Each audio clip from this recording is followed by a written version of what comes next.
आज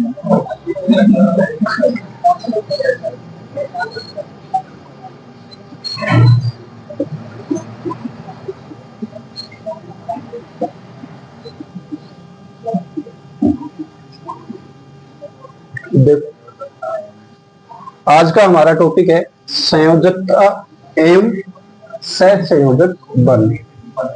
संयोजकता क्या होती है? जैसे ये क्या लिखा है मैंने, क्या लिखा है? सोडियम। सोडियम का इलेक्ट्रॉनिक विन्यास हमने लिखना सीखा था। पीछे हमने सोडियम का इलेक्ट्रॉनिक विन्यास लिखना सीखा था, लिखा था या नहीं? कितना होता है परमाणु क्रमांक सोडियम का? 11। और इसका इलेक्ट्रॉनिक विन्यास 1s2 2s2 2p 2p6 और 3s1। इसके लास्ट कोष जो होता है इसको हम बोलते हैं संयोजी कोष। कारण क्योंकि इस संयोजी कोष से ही इसकी संयोजकता निर्धारित होती है। सोडियम एक धातु है, क्या है? धातु है। और इसके लास्ट कोष में कितने इलेक्ट्रॉन है? 1। तो ये क्या करता है, प्रत्येक एलिमेंट या प्रत्येक तत्व ये चाहता है कि उसके लास्ट कोष में 8 इलेक्ट्रॉन रहे। तो सोडियम क्या करेगा, लास्ट कोष में 8 इलेक्ट्रॉन रखने के लिए एक इलेक्ट्रॉन किसी को डोनेट करता है। डोनेट करेगा तो इसका इलेक्ट्रॉनिक विन्यास हो जाएगा 1s2 2s2 2p6। यानी इसकी लास्ट शेल क्या हो जाएगी? पहला कोष तो K है और दूसरा L है, तो इसका लास्ट कोष क्या बन जाएगा? L बन जाएगा। और L में कितने इलेक्ट्रॉन हो जाएंगे? 8 इलेक्ट्रॉन। कितने इलेक्ट्रॉन? 8 इलेक्ट्रॉन होते ही ये क्या हो जाएगा? स्टेबल हो जाएगा। और संयोजी कोष में जो इलेक्ट्रॉन पाए जाते हैं उनको संयोजी इलेक्ट्रॉन बोलते हैं। इलेक्ट्रॉनिक विन्यास के बारे में पढ़ रहे थे सोडियम की। सोडियम का इलेक्ट्रॉनिक विन्यास पढ़ लिया और लास्ट कोष में कितने इलेक्ट्रॉन है, इनकी संयोजकता इसकी कितनी है। तो ये क्या करता है, ये एक इलेक्ट्रॉन डोनेट कर देता है। और जो डोनेट करते हैं, जो एलिमेंट डोनेट करते हैं, मान लो सारी मेटल्स क्या करती है, इलेक्ट्रॉन्स को डोनेट करती है, तो उनपे क्या आएगा? हमेशा प्लस चार्ज आएगा। तो सोडियम पे क्या आ जाएगा? Plus charge. प्लस चार्ज इसलिए आता है क्योंकि इलेक्ट्रॉन्स की इसमें कमी हो जाती है और प्रोटॉन की अधिकता हो जाती है। तो जितने प्रोटॉन अधिक होंगे उतने ही इस पे प्लस चार्ज आएगा। इसी आधार पे, यानी इसके संयोजी कोष में संयोजकता के आधार पे ये बंध बनाते हैं। और जो इलेक्ट्रॉनों की साझेदारी से जो बंध बनते हैं उनको बोलते हैं संयोजी बंध या सहसंयोजक बंध बनते हैं। जैसे हम बात करें दो प्रकार के बंध पाए जाते हैं, एक तो आयनिक बंध और एक सहसंयोजक बंध। तो आयनिक बंध वो होते हैं जो इलेक्ट्रॉनों की त्याग से बनते हैं। एक इलेक्ट्रॉन डोनेट करता है और एक इलेक्ट्रॉन ग्रहण करता है।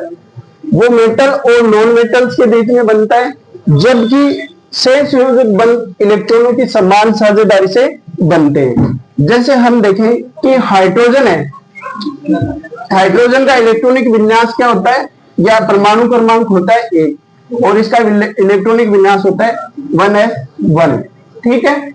अब ये चाहता है, हाइड्रोजन ये चाहता है कि इसका इलेक्ट्रॉनिक विन्यास हीलियम जैसा हो जाए, क्योंकि हीलियम एक उत्कृष्ट गैस है। तो ये क्या करेगा, ये दूसरे हाइड्रोजन के साथ साझेदारी करेगा।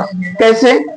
अगर मैं इस हाइड्रोजन के इलेक्ट्रॉन को लास्ट कोष में एक इलेक्ट्रॉन है डॉट से दर्शाऊं और इसको मैं क्रॉस से दर्शा दूं, तो ये क्या करेगा, इसमें भी 1s1 है और इसका भी इलेक्ट्रॉनिक परमाणु क्रमांक 1 है।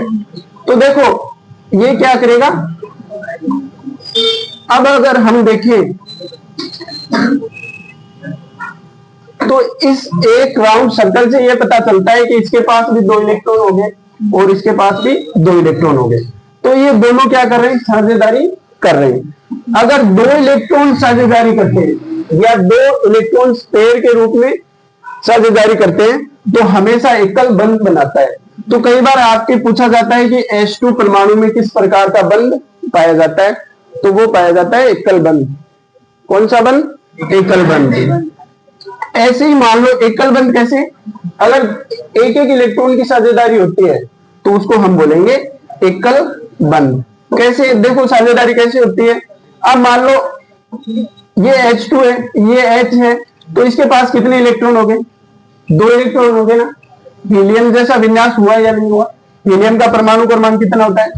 2, तो इसका परमाणु क्रमांक 2 हो गया और इसका भी 2 हो गया, तो ये एकल बंध बनाता है। इसी प्रकार अगर बात करें हम सहसंयोजक बंधों की, तो सहसंयोजक बंध 3 प्रकार के होते हैं। एक एकल सहसंयोजक बंध होता है,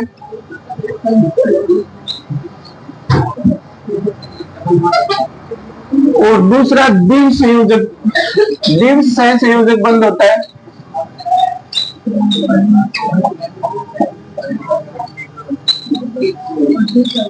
और तीसरा त्रिसंयोजी बंध होता है। त्रिसंयोजी संयोजक बंध, यानी टोटल सहसंयोजक बंध कितने प्रकार हो गए? 3 प्रकार के। हमने एकल सहसंयोजक बंध की बात कर ली।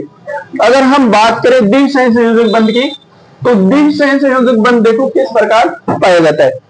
अगर मैं एक O2 परमाणु की बात करूं तो इसमें द्वि सहसंयोजक बंध पाया जाता है। देखो कैसे पाया जाता है।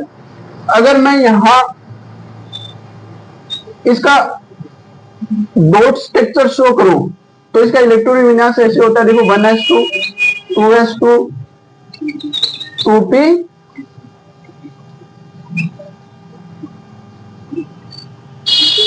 4, यानी इसका इलेक्ट्रॉनिक विन्यास कितना होता है? 8।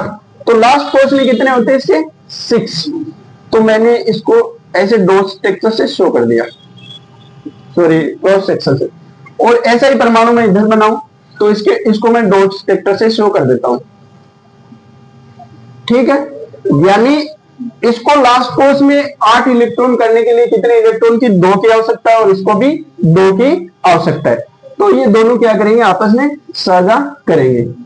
तो मैं अगर ये सर्कल बनाऊं तो देखो इसके पास 2 2 4 और 2 6 और 2 8, यानी इसकी संयोजकता पूरी होगी और ये अष्टक पूरा कर लिया। ऐसे ही मैं इसको ऐसे एक सर्कल और बनाऊं तो इसके भी 8 इलेक्ट्रॉन हो गए। पहले वाले में हमने H2O में देखा था कि उसमें एक एक इलेक्ट्रॉन की साझेदारी हो रही है और इसमें 2 इलेक्ट्रॉन की साझेदारी होती है। तो 2 इलेक्ट्रॉन की साझेदारी, जब 2 इलेक्ट्रॉन की साझेदारी होती है तो द्विबंध बनता है, यानी ये 2 इलेक्ट्रॉन दोनों एक दूसरे से साझा कर रहे हैं, सॉरी क्या कर रहे हैं? साझा। तो इसको हम बोलेंगे द्विसंयोजक बंध। अभी हम नेक्स्ट पे चलते हैं त्रिसंयोजक बंध पे। तो इसका N2 की संरचना लेते हैं। N2 का इलेक्ट्रॉनिक विन्यास होता है 1s2 2s2 2p। टोटल इसका परमाणु क्रमांक 7 होता है, तो हमने 4 भर दिए तो इसमें आएगा 3। अब देखो लास्ट कोर्स में कितने इसके? 7। तो लास्ट कोर्स में अगर मैं N2 को ऐसे शो करूं क्रॉस से, तो इसके लास्ट में 5 शो करने मुझे, तो मैंने ये 5 शो कर दिए। ऐसे ही मैं डॉट से शो करूं तो ये इसके शो कर दिए। अब इसके 5 तो है और 8 करने के लिए इसको 3 की जरूरत है, तो ये क्या करेगा? ये ऐसे इसके साथ साझेदारी कर लेगा। तो 5 ये हो गए और 3 ये हो गए, इसके भी 8 हो गए और इसके भी 8 हो गए। इन्होंने 3 इलेक्ट्रॉनों का साझेदारी की है, तो इसलिए इसके अंदर त्रिसंयोजक बंध पाया जाएगा। तो इस प्रकार आज हमने सीखा कि संयोजकता किसे कहते हैं, सहसंयोजक बंध किसे कहते हैं, सहसंयोजक बंध कितने प्रकार के होते हैं। अगर वीडियो आपको पसंद आया तो लाइक और सब्सक्राइब कीजिए। Thank you.